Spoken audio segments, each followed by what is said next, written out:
Hello అండి. అందరికీ నమస్తే. Welcome to Subbu's kitchen. ఈరోజు వీడియోలో బయట కొనుక్కునే పని లేకుండా ఆలు భుజియా ఇంట్లోనే సింపుల్‌గా ఎలా చేసుకోవాలో చూపించబోతున్నాను.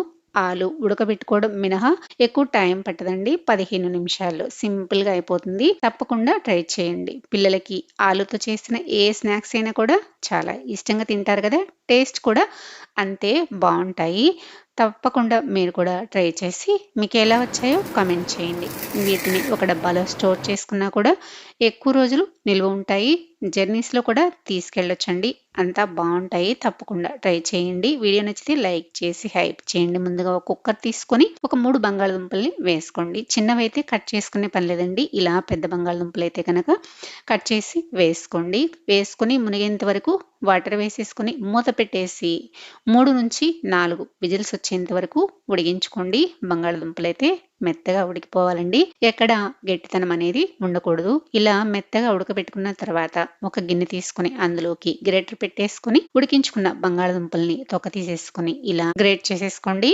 ఇలా గ్రేట్ చేసుకున్న తర్వాత చేత్తోటి ఒకసారి మెత్తగా బాగా కలుపుకోవాలండి. ఎక్కడ ఉండలనేది ఉండకూడదు.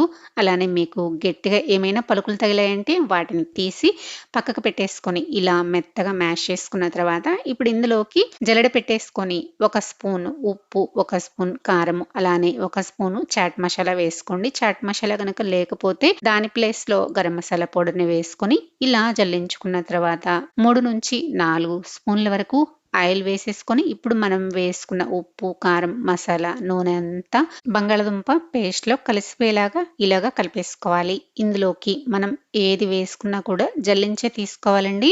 లేదంటే మనం చక్కెరలు ఒత్తుకునేటప్పుడు జల్లెడకి అడ్డం పడి చక్కెరలు సరిగ్గా దిగవనమాట. ఇప్పుడు ఇందులోకి ఒక కప్పున్నర వరకు శనగపిండి వేసుకోండి. శనగపిండి కూడా మంచి క్వాలిటీదే ఉండాలండి.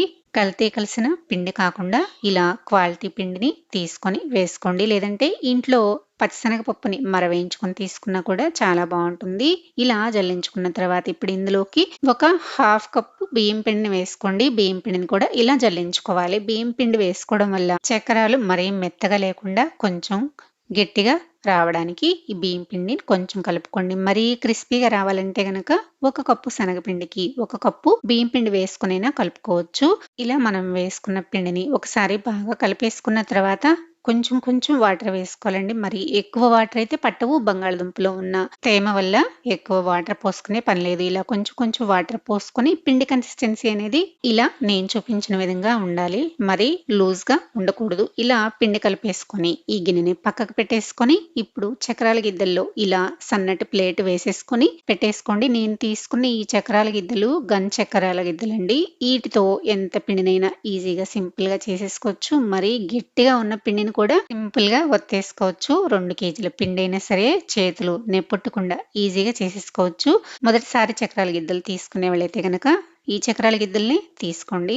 చాలా బావుంటాయి. ఇలా లోపల ఆయిల్ అప్లై చేసేసుకొని కొంచెం వెల్తిగా పిండిని పెట్టేసేసుకొని బాగా హీట్ చేసుకున్న ఆయిల్‌లోకి చక్కెరాన్ని ఇలా వేసేసుకోండి. చక్కెరాన్ని వేసుకున్న తర్వాత మంటని మీడియం ఫ్లేమ్‌లో పెట్టేసుకొని ఇలా నూనె పొంగంతా పోయేంత వరకు ఫ్రై చేసుకోవాలి. కొంచెం మనం తీసుకునేటప్పుడు ఇది మెత్తగా ఉన్నా కూడా ఆరిపోయేటప్పటికి క్రిస్పీగా అయిపోతుంది.